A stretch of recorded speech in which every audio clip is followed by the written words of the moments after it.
पूरी दुनिया जब कवर की दहशत में अपने घरों में लॉक थी, तब कुछ लोग बॉलीवुड सितारों की फिल्में देख के अपना समय बिता रहे थे और कुछ लोग बड़े बड़े यूट्यूबर्स की क्वारंटीन में लाइफ कैसे चल रही है ये देखकर अपना समय गंवा रहे थे। लेकिन आप लोग तब सही जानकारी, रेड की बातें, नॉलेज और रेड की वीडियोस हर इंसान को व्हाट्सएप पर, फेसबुक पर शेयर कर रहे थे और अपनी जिम्मेदारी समझ रहे थे, ना कि औरों की तरह अपना टाइम वेस्ट कर रहे थे। आप सबको लाइफस्टाइल टीम सैल्यूट करती है। कोई न्यूज चैनल रेड को बुलाए ना बुलाए, लेकिन हम और आप ही उनकी बातें पूरी दुनिया में फैलाएंगे। जब न्यूज वाले बिजी थे हिंदू मुसलमान की लड़ाई में, बीजेपी कांग्रेस में, तब मेन स्ट्रीम मीडिया का असली काम आप लोग संभाल रहे थे। हमारी टीम ने आप लोगों के कहने पर एक टेलीग्राम ग्रुप बनाया है लाइफस्टाइल के नाम से। आप जल्दी से ज्वाइन कर लीजिए, जहां हम आप सबके साथ मिलकर डिस्कस करेंगे कि हमें नेक्स्ट क्या स्टेप लेना है। और हमने रेड की सारी डिलीटेड वीडियोस के लिए एक नया चैनल बनाया है, द रेबेलियस फ्लावर। आप उसे तुरंत सब्सक्राइब कर लीजिए, लिंक मैंने डिस्क्रिप्शन में दे रखा है। गुड मॉर्निंग फ्रेंड्स, ये वीडियो देख के आपको साफ साफ पता चल जाएगा कि कवर के ट्रीटमेंट के लिए कोरोनल बढ़िया है या एलोपैथी की दवाइयाँ। वैसे तो रेड की 3 स्टेप डाइट ही सफिशिएंट है कवर को ख़त्म करने में, लेकिन हिंदुस्तान वो देश है जहां मौत की पैकेजिंग करके उस पर FDA और WHO का ठप्पा लगाकर हज़ारों रुपए में बेचा जा सकता है, क्योंकि फ्री की चीज़ की कदर ही नहीं है। और कुछ ऐसे मिट्टी के शेर हैं जिनके दिमाग में ये बात घुस चुकी है कि कवर का इलाज तो कोई आसान तरीके से हो ही नहीं सकता। इस कारण से ना कोई रेड की बात सुन रहा है, ना आचार्य मनीष की बात सुन रहा है, ना ही आयुर्वेद की बात सुन रहा है।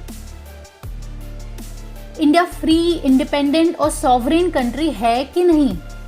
सॉवरेन का मतलब है इंडिया अपने सारे डिसीजन खुद ले सकता है और इंडिया के सर पे कोई बाप नहीं बैठा है जो हुक्म चलाए, और ये हमारे प्रीएम्बल का सबसे इम्पॉर्टेंट वर्ड है। लेकिन क्या सच में हमने अंग्रेजों की गुलामी छोड़ दी है? मैं आप लोगों को बता देती हूँ कि आज की डेट में USA और यूरोप के कई देशों ने आयुर्वेद की बहुत सारी औषधियाँ बैन कर रखी हैं। देख रहे हो ना आप मेडिकल साइंस के मन में आयुर्वेद का कितना खौफ है।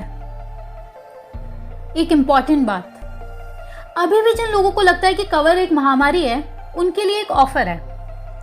आपको अगर एक दिन में 1 लाख रुपए चाहिए ना, हाँ सही सुना आपने, एक दिन में 1 लाख रुपए, वो भी घर बैठे बैठे, तो आपको डॉक्टर तरुण कोठारी जी के सामने साबित करना है कि कवर एक महामारी है, और वो आपको 1 लाख रुपए देने के लिए तुरंत तैयार है। और अगर आप नहीं कर रहे तो अपने किसी दोस्त से ये बात शेयर कीजिए जिसे लगता है कि कवर एक महामारी है, कि वो बस डॉक्टर तरुण कोठारी के सामने इसे साबित कर दे। और वीडियो के साथ एक प्यारा सा मैसेज भी भेजें कि बधाई हो दोस्त, तुम लखपति बनने वाले हो। आपके इस काम से आपका दोस्त लखपति बने ना बने, लेकिन एक चीज़ तो ज़रूर होगी कि एक और इंसान को पूरा आश्वासन हो जाएगा कि कवर एक कॉन्स्पिरेसी है, और वो अगली बार से आपकी सारी बातें ध्यान से सुनेगा। आप डॉक्टर तरुण कोठारी के चैनल का नाम स्क्रीन पर देख सकते हैं। कुछ लोग कह रहे हैं कि पतंजलि की कोरोनल दवाई सही मेडिकल रिसर्च के प्रोसेस से गुजरकर नहीं तैयार की गई, और दूसरी चीज़ उसका काफ़ी कम सैंपल साइज है, यानी कि बहुत ही थोड़े लोगों पर ट्रायल्स हुए हैं। और सबसे मज़े की बात, आधे से ज़्यादा लोग जो आयुर्वेद के खिलाफ हैं, जिनको आयुर्वेद का ए भी नहीं पता और ना वो आयुर्वेद को पढ़ना चाहते हैं, वो अपनी छोटी सी दुनिया में जी रहे हैं और ये कह रहे हैं कि पूरी दुनिया के साइंटिस्ट, बड़े बड़े देश क्या बेवकूफ़ हैं जो इतने पैसे खर्च करने के बाद भी दवाई नहीं बना पा रहे, और तुम्हारे बाबा रामदेव अपने 2 महीने की रिसर्च में ही दवाई खोज लाए। उत्तराखंड गवर्नमेंट ने कहा है कि पतंजलि ने हमसे इम्यूनिटी बूस्टर बनने की परमिशन ली थी, ना कि कवर की दवाई बनाने की। आयुष मिनिस्ट्री ने कहा है कि हमारे पास अभी तक सैकड़ों आयुर्वेदिक मेडिसिन की रिक्वेस्ट आई है, लेकिन अभी तक हमने किसी को परमिशन नहीं दी है। तो भाई उन्हें एटलीस्ट ट्राई तो करने दो, परमिशन दो ना उन्हें। और दोस्तों आप ये भी देखना कि आयुर्वेद की दवाई आने भी नहीं देंगे, और पतंजलि की दवाई में इतनी अटकलें लगाएंगे क्योंकि सारा गेम पैसे का है। पहले सवाल का जवाब कि बाबा रामदेव ने गाइडलाइंस फॉलो करी या नहीं करी।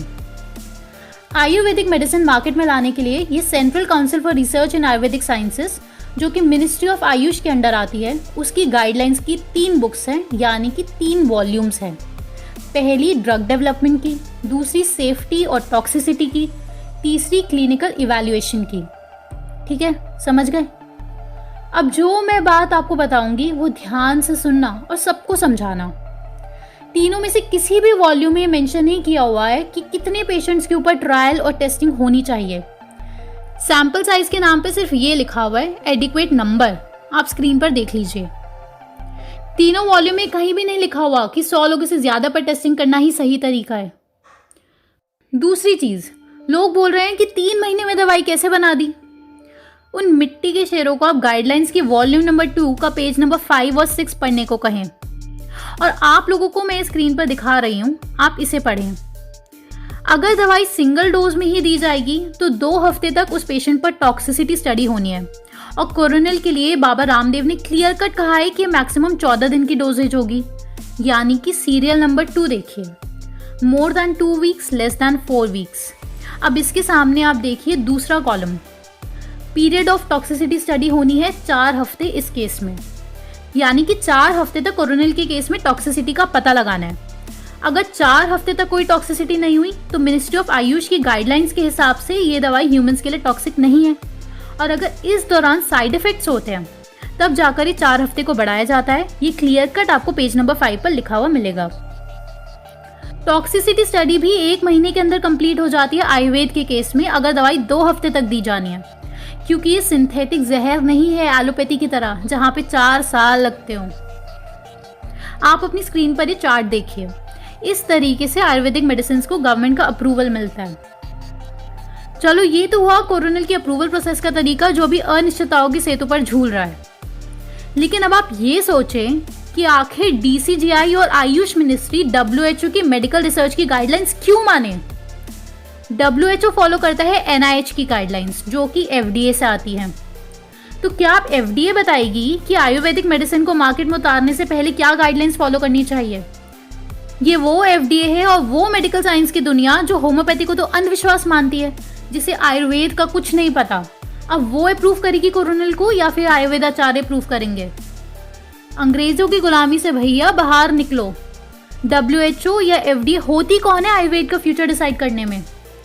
सरकार को ये बात अभी समझनी चाहिए, क्योंकि सरकार ने जो 2019 में new drug and clinical trial guidelines निकाली थी वो पूरी की पूरी प्रभावित है FDA से।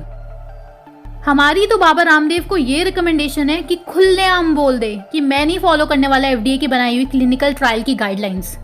भतेरे यूट्यूबर्स कुछ भी बोले जा रहे हैं कि कोरोनल दवाई ने तो इस चीज़ को फॉलो नहीं करा, उस चीज़ को फॉलो नहीं करा। फॉलो करे भी क्यों भाई। और कुछ मिट्टी के शेर ये भी कह रहे हैं कि पीयर रिव्यू नहीं है और एक्सपर्ट्स की अप्रूवल नहीं है। अब ये MBBS MD डॉक्टर रिव्यू करेंगे आयुर्वेद को, या बाबा रामदेव जैसे लोग जिन्होंने अपनी पूरी जिंदगी आयुर्वेद में निकाली है। चाहे आप उन्हें बिजनेसमैन कह लो, लेकिन जिंदगी तो आयुर्वेद में ही बिताई है ना। और वैसे भी सारे आयुर्वेद के पीयर्स पहले से कह रहे हैं कि भाई हमें पेशेंट्स दो, आयुर्वेद में ट्रीटमेंट मौजूद है कवर का, तो पीयर रिव्यू तो हो ही रखा है। अब एक बात सोचो कि जब इंडिया में हाइड्रोक्सीक्लोरोक्विन रिकमेंड हुई थी तो ये सारे मिट्टी के शेर किस बिल में छुप गए थे। तब क्यों नहीं पूछ रहे थे कि किस बेसिस पे तुम हाइड्रोक्सीक्लोरोक्विन खिला रहे हो। इतने सारे लोग जो हाइड्रोक्सीक्लोरोक्विन खाने से मरे हैं, उनकी मौतों की जिम्मेदारी कौन लेगा। आप पूरा इंटरनेट छान लो, आपको कहीं भी वो डेटा नहीं मिलेगा कि हाइड्रोक्सीक्लोरोक्विन खाने से इतने लोगों की मौत हुई है, क्योंकि ये सारा का सारा डेटा रिग्ड है। ये सारी पढ़ाई उनकी बनाई हुई है, तो राज भी वो ही लोग करेंगे। अभी तो लोगों को ये भी नहीं पता है कि ये जो कवर के पेशेंट्स हैं इनको किस बेसिस पे दवाई दी जा रही है।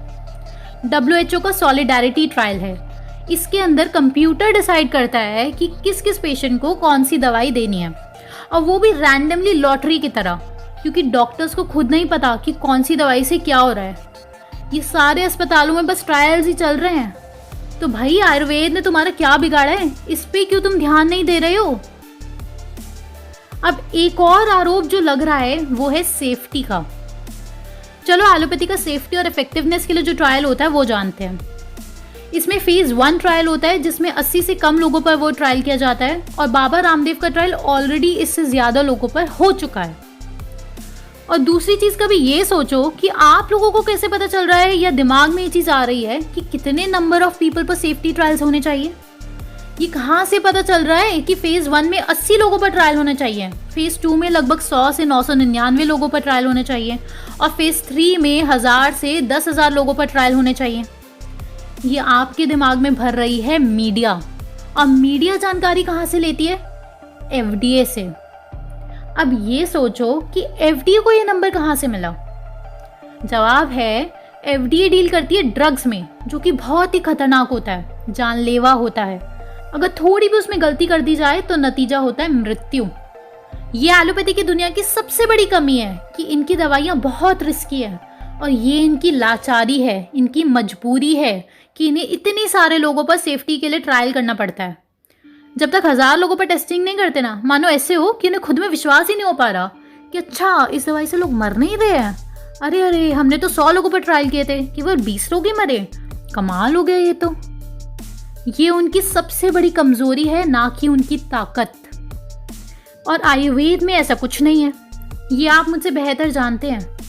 आयुर्वेद ना तो इतना रिस्की है, ना आयुर्वेद औषधि से एलोपैथी की तरह हर साल हजारों लोगों की मौत होती है। और साइड इफेक्ट्स अगर होते भी हैं तो इतने मामूली होते हैं जैसे चट्टान पे पड़े कोई पत्थर। और कोरोनिल दवाई में जो भी चीज़ें हैं जैसे अश्वगंधा, गिलोय, तुलसी एक्सट्रैक्ट एक्सेट्रा, उनके ऊपर तो हजारों सालों का प्रूफ है। तो अपने दिमाग से वहम हटाइए कि आयुर्वेद को भी उतनी ही लोगों पर टेस्टिंग करनी चाहिए, और ये समझिए कि हमेशा जितनी ज़्यादा रिस्की चीज़ है उसकी उतनी ही जांच करनी पड़ती है। वो FDA, WHO, एलोपैथी सपोर्टर्स खुद दूध के जले हुए हैं, क्योंकि उनकी दवाइयों के साइड इफेक्ट से आज तक लाखों लोग मर चुके हैं। तो यही खौफ की निगाहों से वो आयुर्वेद को भी देख रहे हैं। अब रेमडेसिविर जो रिकमेंड की गई है कवर के लिए, उसकी सेफ्टी का मैं पर्दाफाश करती हूँ, क्योंकि आप लोगों का ये समझना बहुत ज़रूरी है कि आप लोगों के मुंह से निकलने वाली भाषा ये आपकी नहीं है, ये मीडिया की भाषा है, ये न्यूज़पेपर की भाषा है, जो कि पूरी तरह इन्फ्लुएंस है वेस्टर्न मीडिया से। अभी तक रेमडेसिविर के 3 बड़े बड़े फेज 3 ट्रायल्स हुए हैं।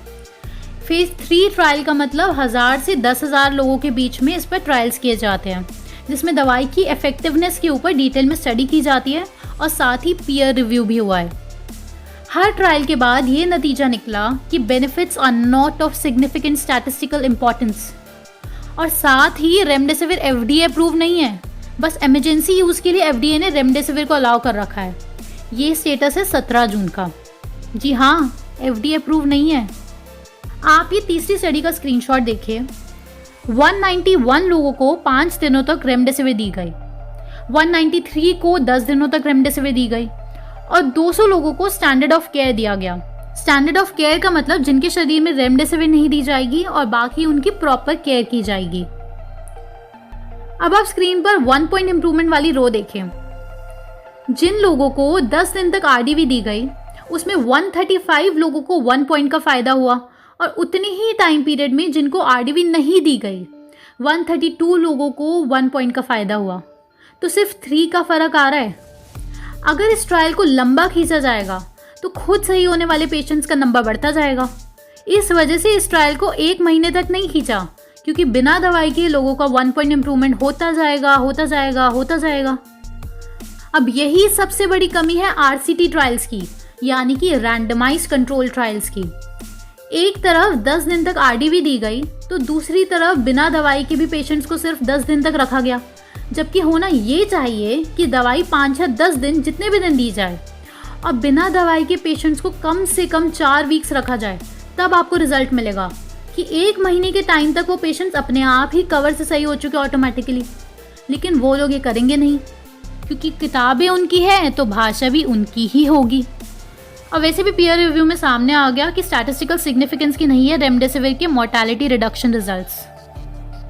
और फ्लैविपिराविर का सबसे अनोखा केस है। आप द हिंदू का 25 जून का यह आर्टिकल पढ़ना, आपकी आंखें फटी की फटी रह जाएंगी। पहली बात तो फ्लैविपिराविर का कवर के लिए कोई लिटरेचर रिव्यू ही नहीं है, और दूसरा कि इस दवाई की पैकेजिंग पे वार्निंग लिखी होती है अर्ली एम्ब्रियो टॉक्सिसिटी और टेराटोजेनेसिटी, यानी कि जो गर्भवती महिलाएं हैं, इस दवाई को लेने से उनके बच्चे में डिसेबिलिटी उत्पन्न हो सकती है। और ठीक ऐसा ही रेड भी अपने 21 जून की वीडियो में कह रहे थे कि फैविपिराविर दवाई लेने से जो बच्चे पैदा होंगे वो स्टिल बॉर्न भी पैदा हो सकते हैं, या फिर किसी तरह की विकलांगता के साथ। और हाँ, ये दवाई एक एक्सपेरिमेंटल ड्रग है, क्योंकि इसे FDA तक ने अप्रूव नहीं कर रखा है। कंक्लूजन में मैं आपको ये कहना चाहती हूँ कि एलोपैथी के गुलाम मत बनो और खुद की बुद्धि लगाओ। और एक मजे की बात जो सब लोग भूल चुके हैं, इंसान का काम न्यूज़पेपर, रिसर्च, गाइडलाइंस, जर्नल्स, इन सबको पढ़ने के अलावा एक और भी है, सोचने का।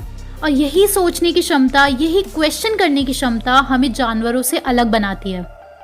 जो WHO कह रही है उस पर आँख बंद करके विश्वास ना करें और सोचें कि किस किस आधार पर WHO ये बातें कह रही है। हमारा मकसद तो केवल आपके अंदर चिंगारी उठाना है। दोस्तों, अगर आप जानना चाहते हैं कि कैसे ध्यान की मदद से बीमारियों से रिकवरी की स्पीड तेज़ की जा सकती है, तो आप द ओनली वन कम्यून के प्रोग्राम्स ज्वाइन कर सकते हैं। ईमेल आईडी और कॉन्टैक्ट नंबर आपकी स्क्रीन पर है। तब तक के लिए जो वीडियोस आपकी स्क्रीन पर हैं, आप उनका लुत्फ़ उठाएं। जल्द मिलते हैं अगली वीडियोस में। धन्यवाद।